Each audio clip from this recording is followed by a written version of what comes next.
Everybody loves to talk about renewable energy. Why wouldn't you? If it works, it's wonderful. It's renewable. It's endless for starters. But whenever you look at places that have gone a long way down the renewable path, you see energy strife. Now, someone who's pointed that out recently is the contributing economics editor to the Australian newspaper, Judith Sloan. Good to talk to you again, Judith.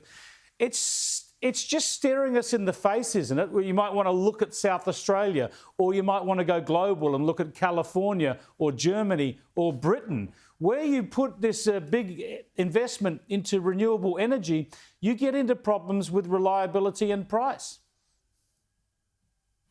Well, that's right, Chris. And in fact, it is probably not unreasonable to say that there is an energy crisis going on at the moment in the UK, Germany, as you mentioned, California. We're hanging in at the moment, and of course we're going into summer and they're going into winter.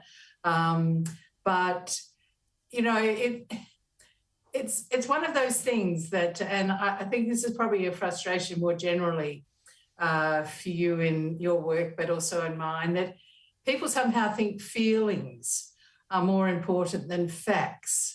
And people feel strong support for renewable energy. You know, it's the vibe. But the trouble is that there are some facts, there are some laws of physics, there are some laws of engineering, and there's the unreliability of the weather. And it's all kind of mixing up into quite a toxic brew, which is quite ironic because we're heading into the Glasgow Climate Talk Fest, where there'll be a lot of feelings on display. Yeah, exactly. You've tied that into it. They'll be talking about net zero by 2050 at Glasgow. What they ought to be looking at is these energy problems. Now, I think the world is being sold a lie, and I delve into this in this documentary I've got coming up in a couple of weeks, but we're being sold a lie that you can get to net zero by renewables and storage, but that is just not happening anywhere in the world. Yeah, it happens in some places where you have a lot of hydro, in New Zealand, in Tasmania, in Norway. But generally speaking, every country that tries this runs into strife. The UK is at to fire up old coal-fired generators to get through because they don't have enough wind. How do we get politicians to be honest and tell us that, well, actually, you know, windmills and batteries can't do it at the moment? We don't have the technology. Well, you know, I'm not sure I know the answer at the moment. And I think actually, sadly, I think it's going to have to get worse before it gets better. I mean, one of the problems around the world is that you have environment ministers often in charge of this stuff, and often then prime ministers or presidents that go along with it. And those environment ministers are a distinct breed from the energy ministers.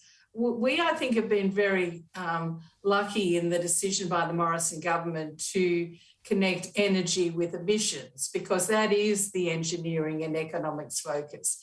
Whereas you've got a lot of zealots amongst some of these ministers who are very good at feelings, but not quite so good at facts. But look, the point is, you're absolutely right.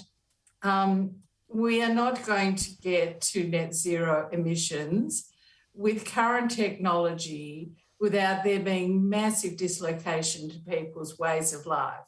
And of course, the politicians don't want to say that. So they want to sell some sort of nirvana. And I just think we'll have to go slightly further down the path till people realise that is not going to happen. Mind you, in the UK, the electricity prices are going up dramatically. The gas price has gone up fivefold in the course of a year. So people are actually getting it hit in their hip pockets. And so I think Boris might be heading for a bit of a thud here, because at the end of the day, people might sign on to the virtue of climate change, but they're also very worried about their own cost of living and living standards more generally. Indeed. Thanks for that reality check, Judith. I appreciate it. It's a pleasure, Chris. Judith Sloan there. The politicians are selling nirvana. I think we might end up getting Black Sabbath instead. Now, these are the issues that I explore in my upcoming documentary, Going Nuclear, The Clean Energy Debate. It'll air at 8 p.m. on Monday, October the 25th. It argues that we can't get to net zero. If you want to get there, without a big increase in nuclear energy, both in Australia, of course, and around the world.